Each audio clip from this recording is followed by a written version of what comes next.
우리 2학년 한국사 10차시 수업을 시작하도록 하겠습니다. 교과서 213쪽을 펴주세요.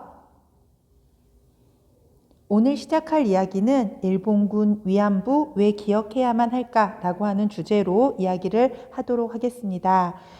일본군 위안부 이야기는 여러분도 많이 접해서 알고 있을 거예요. 우리 일본군 위안부라고 하는 명칭은요, 원래 국제적으로는 성노예라는 표현을 쓰는 게 맞다고 합니다. 그런데 할머니들이 아직 살아계신 분들이 계시잖아요. 듣기가 굉장히 안 좋아서 일본군이 말할 때 소위 위안부라는 뜻에서 작은 따옴표를 붙이고 있습니다. 그래서 여러분이 일본군 위안부를 표기할 때는 작은 따옴표를 붙여줘야 되는 거죠. 일본 정부는요, 사죄를 하지 않아요. 그들이 강제로 동원했음에도 불구하고 이것을 인정하지 않습니다. 그래서요, 1992년부터 우리 일본 대사관 건너편에서 수요일 낮 12시에 수요 시위를 전개하고 있습니다. 그 수요 시위가 천회를 맞이해서 일본 대사관 앞에 맞은편에다가 소녀상을 세웠어요. 여러분도 다 이 소녀상의 모습은 알고 있죠? 소녀상의 모습을 한번 들여다보도록 하겠습니다. 이 소녀는요, 한복을 입고 있어요. 그래서 이 한복을 입고 있는 것은 당시 한복을 입은 소녀의 모습으로 형상화한 것입니다. 끌려갔을 당시의 모습이라는 얘기죠. 그 다음에 소녀상의 머리카락이요, 거칠게 뜯겨진 모습으로 있는데요. 이것은 일본 제국주의가 억지로 우리 소녀가 자란 고향을 떠나서 부모님과 소녀를 단절시킨 그런 모습을 표현한 거라고 합니다. 여기 보면 어깨 위에 작은 새가 있습니다. 이 작은 새는 자유와 평화의 상징이고요. 세상을 떠난 할머니들과 현재의 우리를 이어주는 연결고리 역할을 의미한다고 합니다. 또 이 소녀는요, 손을 꽉 쥐고 주먹을 꽉 쥔 채 앉아 있는데요. 이 꽉 쥔 주먹은 일본 정부 태도에 대한 분노와 진심 어린 사과를 받아내겠다는 의지의 표현이고요. 사진으로는 잘 보이지 않지만 발꿈치가 들려 있습니다. 그래서 이 맨발인데요. 이 발꿈치가 들려있는 소녀의 발은 전쟁이 끝났지만 돌아오지 못하거나 돌아와서도 내가 지은 죄가 아닌데도 죄 지은 마음으로 살고 있는 할머니들을 표현했다고 얘기를 합니다. 수요시에 대해서 좀 이야기해보면 매주 수요일 12시에 서울의 종로에 있죠. 일본 대사관 앞에서는 일본군 성노예제 문제 해결을 위한 정기 수요시위가 열립니다. 이건요, 1992년부터 시작이 됐는데요. 92년에 시작되게 된 계기는 91년도에 김학순 할머니가 국내에서는 최초로 내가 위안부로 끌려갔다 왔다라고 선언을 하시면서 이제 그 위안부, 일본군 위안부에 대한 이야기가 알려지게 됐고요. 그게 이제 계기가 돼서 수요 시위가 시작이 됩니다. 비가 오나 눈이 오나 단 한 차례도 거르지 않고 30년 가까이 시위가 이어져 왔어요. 선생님도 여러 번 갔는데 비가 온 날도 가봤고 눈 온 날도 가봤고 굉장히 더운 한여름에도 갔던 기억이 있습니다. 일본군 위안부 문제는요, 과거에 일제가 침략 전쟁을 벌이면서 저지른 추악하고 반인륜적인 범죄인데요. 문제는 뭐냐면요, 일본군 성노예 문제에 대해서 일본 정부는 여전히 강제 동원 사실을 부인하며 제대로 된 반성과 사죄를 외면하고 있다라는 겁니다. 그래서 우리 평화를 위해서라도, 앞으로의 평화로운 사회를 위해서라도 일본의 반성과 그 다음에 화해와 용서가 필요한 그러한 문제라고 볼 수 있습니다. 수요 시위에서 구호를 외치는 참가자들의 모습이고요. 이 일본군 위안부는요, 일제가 상하이 사변 1932년인데요. 직후에 상하이 파견군을 위해서 군 위안소를 설치하면서 시작이 됐다고 합니다. 자, 오른쪽에 있는 사진은요, 2019년 8월 14일 1400회차 수요 집회의 모습인데요. 여기 선생님이 있네요. 네, 보일까요? 네, 이때 위안부 기림의 날이기도 했어요. 그래서 약 2,000명의 사람들이 모였는데요. 여기 같이 갔던 이 친구들이 조대요고 역사 동아리 친구들이고요. 바로 옆에 이분은 심상정 국회의원, 이분은 박주민 국회의원, 이렇게 높으신 분들도 많이 왔더라고요. 그래서 신문의 일면에 나게 된 적도 있습니다. 일본군 성노예제의 그 피해자의 증언을 살펴보면요, 강제로 끌려간 거예요. 그래서 도장이 정신대에 보냈는데요. 위안부로 갔다가 귀국을 했습니다. 그런데 피해자잖아요. 그런데 큰언니가 나의 과거가 창피하다라고 하면서 말을 못하게 했다라는 거죠. 피해자가 말을 할 수 없는 그러한 상황인 거고요. 그리고 또 끌려간 이야기가 우리 지금 일본군 위안부 피해자 이야기인데요. 강제로 평양까지 압송이 됐어요. 일본 순사놈들이 나와 친구를 강제로 평양까지 끌고 갔고 평양역에 도착하니까 이미 15명의 조선 여성이 끌려와 있었다고 합니다. 그래서 중국의 남경까지 끌려가서 위안부 생활을 했다라고 하는 피해 여성의 이야기가 있습니다. 이건요, 우리 일본군 위안부 피해자 내용을 가지고 문제를 만들었던 한국사 능력 검정 시험에 나왔던 문제입니다. 밑줄근 시기에 볼 수 있는 모습으로 적절하지 않은 거 물어봤는데요. 여러분 8월 14일이 일본군 위안부 피해자 기림의 날이에요. 그 날은 어떻게 정해지게 됐냐면요. 1991년 8월 14일 김학순 할머니가 국내에서 최초로 내가 일본군 위안부 피해자다라고 사실을 공개한 날입니다. 할머니의 그 용기 있는 행동이요. 일본군 위안부 문제가 국제사회에 알려지게 되는 계기가 됐고요. 정부는 이 8월 14일을 일본군 위안부 피해자 기림의 날로 제정을 해서요. 2018년부터 국가기념일로 기리고 있습니다. 김학순 할머니는 일제가 국가총동원법을 적용해서 인적 물적 자원을 수탈하던 시기, 바로 민족 말살 통치가 이루어지던 시기를 얘기하겠죠. 그때 모습으로 적절하지 않은 거 물어봤어요. 우리 지난 시간에 민족 말살 통치에 대해서 배웠는데요. 신사참배를 강요했죠. 황국신민 서사를 암송하게 했죠. 학도병으로 끌고 갔죠. 또 공출, 녹그릇이나 수저를 공출하는 모습을 살펴볼 수 있었습니다. 자, 일본의 태영은요. 태영을 집행하는 그 현병 경찰은 1910년대에 살펴볼 수 있는 모습이라고 하겠죠. 그래서 적절하지 않은 것을 고르면 1번이 되겠습니다. 자, 이제 교과서 한 장 넘어가서 214쪽으로 가면요. 친일 반민족 행위자, 그들은 누구인가? 우리가 소위 말하는 친일파를 얘기하는 거예요. 자, 여기 사진 속에 있는 사람이 이광수입니다. 여러분, 이광수 무정이라는 소설로 유명하잖아요. 이 사람이 뭐라고 얘기를 했냐면요. 대표적인 친일파입니다. 살과 뼈가 일본인이 되어버려야 한다고 라고 이야기했어요. 그래서 이광수는 피와 살과 뼈까지 일본인이 되어야 한다고 주장하고요. 그의 친일활동이 마음속 신념에서 우러난 것임을 알 수 있습니다. 일제에 협력하면서 수많은 동포에게 큰 고통을 안긴 친일 반민족 행위자, 과연 그들은 누구인가에 대해서 살펴보도록 할게요. 자, 이게 우리 동영상을 봐야 되는데요. 이 부분은 암살이라고 하는 영화에 나왔던 부분입니다. 자, 여기 이정재라고 하는 배우가요. 나중에 대한민국 임시정부에서 독립운동하다가 대한민국 임시정부를 배신하죠. 배신해서 일본의 경찰이 됩니다. 요거는 해방 후의 모습이에요. 그런데 이 사람을 처단하러 왔어요. 이 사람의 부하가 처단하러 왔는데 이 사람이 뭐라고 얘기를 하냐면 왜 우리 나라를 배신했냐라고 하니까 독립이 될 줄 몰랐으니까 라고 얘기를 해요. 그 말은 추논 이광수가 반민족행위자 처벌법을 나중에 만들거든요. 광복 이후에 그때 반민특위에 끌려와서 했던 말입니다. 독립이 될 줄 몰랐으니까 이렇게 친일을 했다는 거죠. 자, 친일 매국노와 식민통치에 적극 협력한 자라고 했는데요.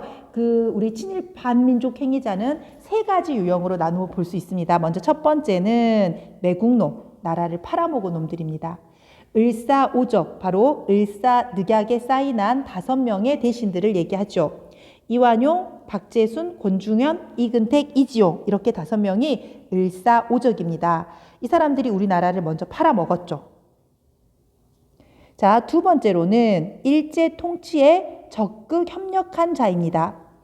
일제 강점기에 고위 관료라든가 군인, 경찰, 판검사 등의 권력기구에서 종사하면서 일제의 하수인 노릇을 수행을 했어요. 그런데 이 사람들이 광복 후에도 우리나라 대한민국의 각계각층의 요직에서 활동을 하게 됩니다. 여러분 옆에 보면 원그래프가 나와 있는데요. 여기에 일제협력 또는 협력기관에서 근무한 것은 오렌지 색깔로 표시되어 있어요. 그런데 광복 이후에 행정부에서는 43%, 군 경찰에서는 40%, 법조계가 제일 많네요. 71%가 일제강점기의 친일파들이 여전히 권력을 장악하고 있는 모습을 볼 수가 있습니다. 자, 이 화면은요, 영화 암살이라는 영화에서 그 암살이 아니라 밀정이죠. 밀정이란 영화에서 성광호라고 하는 그 배우가 조선인인데 일본 경찰이 돼서 이제 독립운동도 좀 도와주고 약간 이중 스파이로 나오게 되는데요. 이 사람이 영화의 한 장면에서 말합니다. 넌 이 나라가 독립이 될 것 같냐?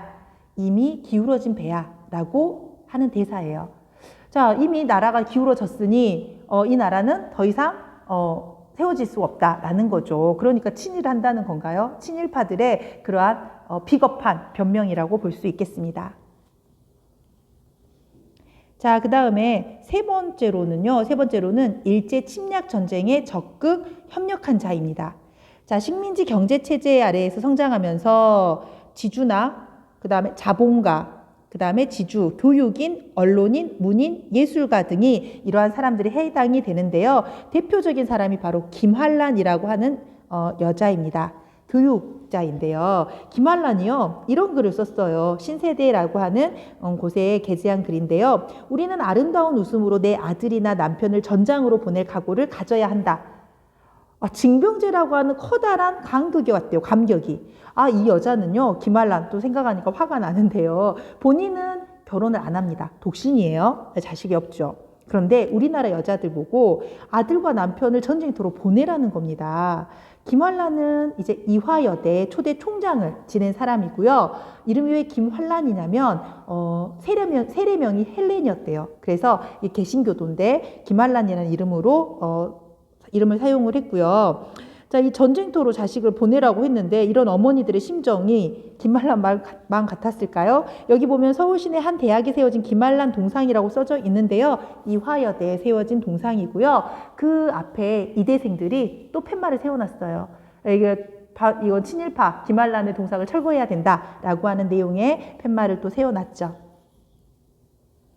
이화여대 초대 총장 아마기 가치란, 이게 이제 창씨 개명한 일본식 성명이죠. 김환란의 일본식 성명인데요. 김환란의 친일 행적을 보면 중일전쟁 지원을 위해서 국방 헌금, 금비녀를 헌납했대요. 일본군 환송연을 개최했답니다.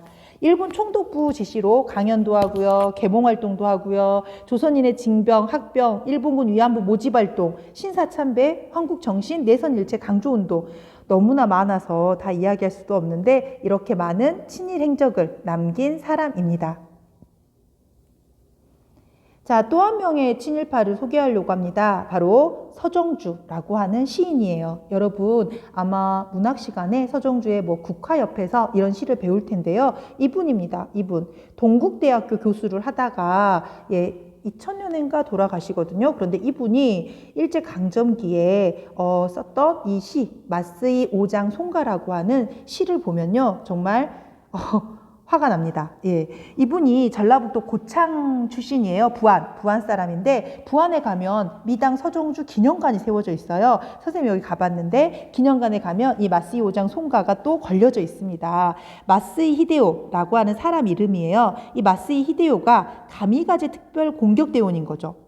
그래서 이 사람이 오히려 이 사람이 가가지고 우리 동포들이 있으니 하늘 위에서 돌아와서 이 사람이 몸을 실어 날아갔다가 내리는 곳, 그래서 고운 소리 없이 걸리는 고운 꽃처럼 조각조각 부서지는 산더미 같은 미국 군함, 그러니까 이 가미가제 특공대의 사람들이요 비행기를 타고 가서 미국 군함에 부딪혀가지고 죽는 거예요. 그래서 미국 군함을 침몰시키는 그런 일을 하는 건데요. 이것을 굉장히 장하도다라고 하면서 몸뚱이로 내리쳐서 깨었는가, 깨트리며 자네도 깨졌는가, 장하도다라고 얘기하면서 가미가제 특공대를 이렇게 찬양하는 시를 남긴 사람입니다. 예, 참 부끄럽네요.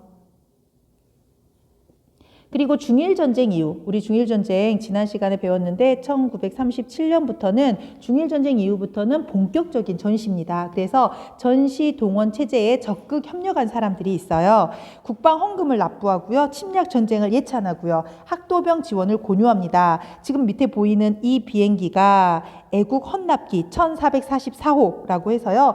국방 헌금을 강요해가지고요. 이 국방 헌금을 각 지역의 유지들이 국방 헌금을 열심히 냈답니다. 이런 비행기도 바치고요. 자, 이런 친일 반민족 행위자의 그 유형이 4가지로 나눠져 있네요. 먼저 가는 지식인입니다. 이 지식인들은 일본에 협력하여 한국인의 지위를 높여가야지라고 하면서 사실 대표적인 지식인이 이광수라고 볼 수 있는데요. 자치론을 주장하기도 합니다. 예, 조선 자치, 독립이 아니라 스스로 자치하자라는 그런 주장을 하기도 하고요. 자본가는 전쟁에 적극 협력하고 기관포나 비행기라도 헌납해야지. 그래서 재산을 가지고 비행기를 헌납하고 이러한 친일 행위를 하게 되는 거죠. 자, 가장 또 좀 너무 독한 사람들이 군인, 경찰이지 않을까라고 생각합니다. 독립군을 토벌하고 독립운동가를 체포해서라도 큰 공을 세워야 하지 않겠나라고 했어요.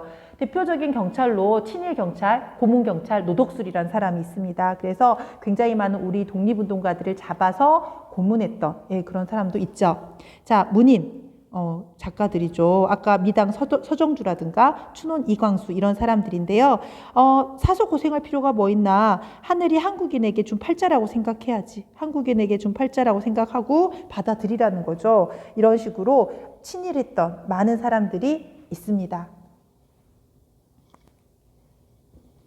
자, 이제 우리 교과서 단원이 넘어가는데요. 교과서 218쪽으로 가서요.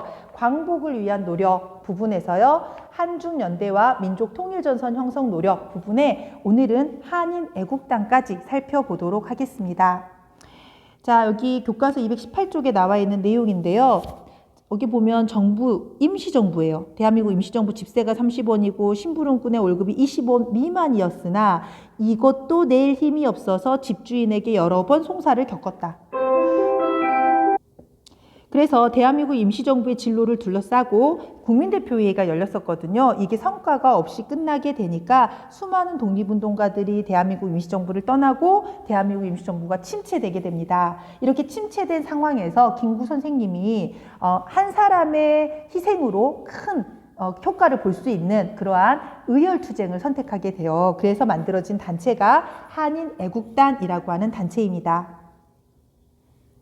배경을 보면 중국 관내라는 건 중국 안을 얘기해요. 중국 안에서 독립운동이 침체돼요. 그리고 중국인들의 반한, 우리나라에 대한 감정이 좋지 않고요. 그 다음에 항일투쟁의 안정적 기반을 확보하기 위해서 중국과 연대할 필요성이 대두됩니다. 그래서요, 김구 선생님의 책임 아래 한인애국단이 조직되는 거죠. 1931년 한인애국단이 조직됩니다. 한인애국단에는 두 분의 의사만 알아두면 돼요. 일본 왕 히로히토에게 수류탄을 던졌던 이봉창 의사죠. 일본 왕한테 던졌으니까요. 이분은 도쿄에서 의거를 하셨고요. 그 다음에 홍코우 공원에서 폭탄을 던진 윤봉길 의사, 이분은 상하이 홍코우 공원에서 의거를 하게 됩니다.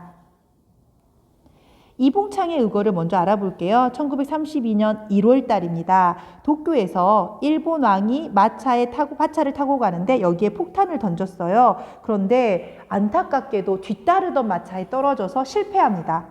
이 의거를 중국 언론이 보도를 하는데요. 안타깝게도 뒤따르던 마차에 떨어졌다라고 신문 기사를 낸 거예요. 그러니까 일본 입장에서 이거를 걸고 넘어진 거죠. 이걸 구실로 아니 우리나라 천황이 죽을 뻔했는데 이게 안타깝다라는 표현을 썼다라고 하면서 일제가 상하이를 침략합니다. 이 사건이 바로 상하이 사변이라고 하죠. 자, 이 상하이 사변에서 이겨요. 일본이 이깁니다. 그래서 윤봉길 의사는 상하이 사변에서 이기고 나서 홍코우 공원에서요. 일본 왕의 생일과 상하이 사변 승리 축하 기념식장에 이 윤봉길 의사가 폭탄을 던집니다. 그래서 일본군 장성과 고관을 처단하게 돼요. 사진 속에 김구 선생님과 윤봉길 의사가 같이 이렇게 보이는데요. 되게 유명한 일화가 있어요. 그 상하이 의거를 하러 가기 전에, 홍콩공원 가기 전에 윤봉길 의사가 김구 선생님께 김구 선생님의 낡은 시계를 보고 시계를 바꿔 차자고 얘기를 했다고 합니다. 선생님, 제게 남은 시간은 1시간밖에 없으니 시계를 바꿔 차자라고 해서 시계를 바꿔 찼다는 되게 유명한 일화가 있죠.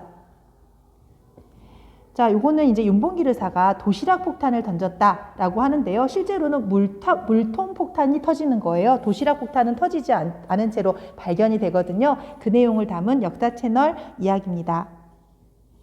자, 그리고 이 윤봉길 의사가 그 기념 식장에다가 폭탄을 던졌잖아요. 거기 높은 사람들 많이 앉아 있었거든요. 그때 앉아 있던 사람 중에 한 명이 시게미스 마모루라는 사람이에요. 바로 이 사람인데요. 이 사람이 윤봉길에 의거해서 다리를 다칩니다. 그래서 45년에 일본 항복 문서에 조인을 하려고 미국 군함에 탄 모습인데 그때 지팡이를 짚고 있어요. 자, 이 윤봉길의 의거에 대해서 여기 보이는 장제스라는 분 있죠. 중국의 총통인데요. 중국의 100만 대군도 하지 못한 일을 한 사람의 조선 청년이 해냈다라고 하면서 굉장히 높게 평가를 합니다. 그래서 윤봉길의 의거 이후에 중국 국민당 정부는요, 우리나라 독립운동을 적극적으로 지원을 하게 되고요. 이때부터 한중연대의 항일 전선이 구축되는 결정적인 계기를 마련했다고 해요. 중국의 입장에선 굉장히 고마운 일이죠. 왜냐하면 중국을 침략한 상하이 사변을 축하하는, 그러니까 이겼다는 거, 전승 축하식에다가 한국 조선의 청년이 폭탄을 던졌기 때문에 장제스가 굉장히 높게 평가하고요. 이때부터는 우리나라의 우리나라 대한민국 임시정부를 중국 장제스 정부가 많이 지원을 하게 됩니다. 자, 오늘은요 3가지 주제를 설명을 한 것 같아요. 먼저 첫 번째는 일본군 위안부 이야기입니다. 일본군 위안부, 소위 위안부라고 해서 작은 따옴표를 쳐줘야 된다라고 얘기를 했죠. 그래서 일본군 위안부 이야기를 했고요. 여기 잘 안 쳐지는데. 자, 두 번째로는 친일파, 반민족행위 처벌, 반민족행위자에 대해서 설명을 했고요. 세 번째, 우리나라 대한민국 임시정부에서 김구 선생님이 만들었던 한인 애국단에 대해서 얘기했는데요. 이봉창과 윤봉길의 의거를 알아두면 되겠습니다. 자, 오늘 이렇게 3가지 주제에 대해서 수업을 했고요. 이 내용을 가지고 오늘 얘기했던 일본군 위안부라든가 친일파 이야기를 가지고 여러분이 앞으로 수행평가도 하게 될 거예요. 다음 시간에는 우리 넘어가서 이제 중국 관내에서 민족통일전선 형성을 위한 노력 부분에 수업을 이어가도록 하겠습니다.